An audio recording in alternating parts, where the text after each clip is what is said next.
हे भगवान, ये क्या हो गया? मेरा घर पूरी तरह टूट गया है। जंगल में कई दिनों से तेज बारिश हो रही थी। बिजली भी बार बार चमक रही थी। उसी जंगल में टूनी, टूना और उनके दो छोटे बच्चे रहते थे।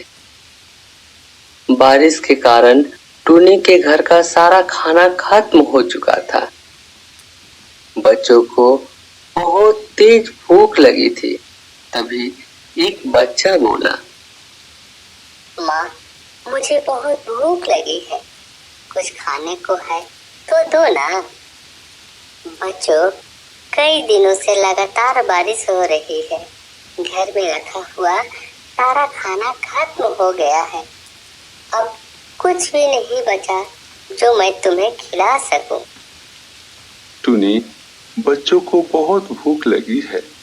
मैं जंगल से खाने को लेकर आता हूँ। ठीक है जी, आप जाइए, मैं बच्चों का ध्यान रखती हूँ। टूना तेज बारिश में जंगल की ओर खाना ढूंढने निकल जाता है।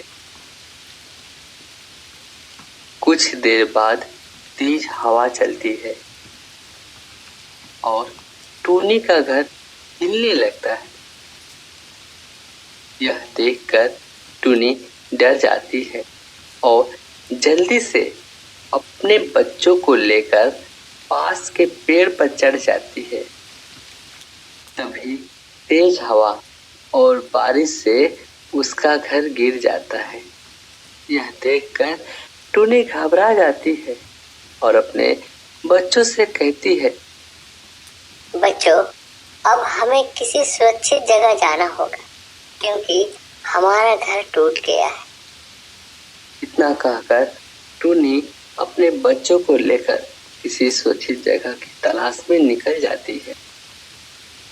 कुछ देर बाद टूना खाना लेकर वापस आता है, लेकिन देखता है कि उसका घर पूरी तरह गिर चुका है। यह देखकर वह रोने लगता है और कहता है, हे भगवान, ये क्या हो गया? मेरा घर पूरी तरह टूट गया है। पता नहीं टूनी और मेरे बच्चों का क्या हुआ हो।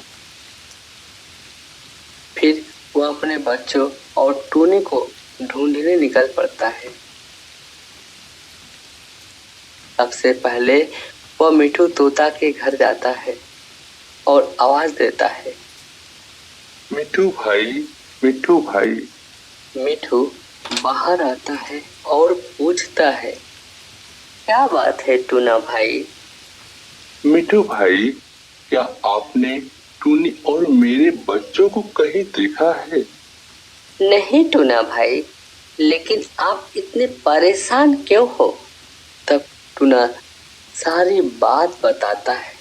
यह सुनकर मिठू कहता है, टूना भाई, मैं भी आपके साथ चलूंगा। हम मिलकर उन्हें ढूंढेंगे। फिर दोनों मिलकर टूनी और बच्चों को ढूंढने निकल पड़ते हैं। कुछ दूर जाने के बाद उन्हें नीलराज मोर का घर दिखाई देता है। दोनों वहां जाते हैं और टूना आवाज लगाता है, नीलराज मोर भाई।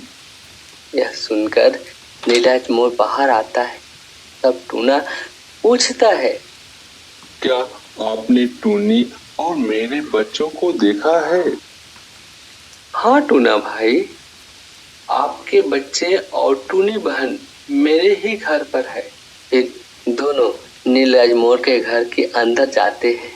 टूनी और बच्चों को सही सलामत देखकर टूना बहुत खुश हो जाता है। इस कहानी से यह सीख मिलती है, मुश्किल समय में धैर्य, हिम्मत और एक दूसरे के सहयोग से कोई भी संकट पार किया जा सकता है। दोस्तों, अगर यह वीडियो आपको अच्छी लगी तो कृपया लाइक और सब्सक्राइब करना ना भूलें। मिलते हैं अगले वीडियो में, तब तक के लिए धन्यवाद।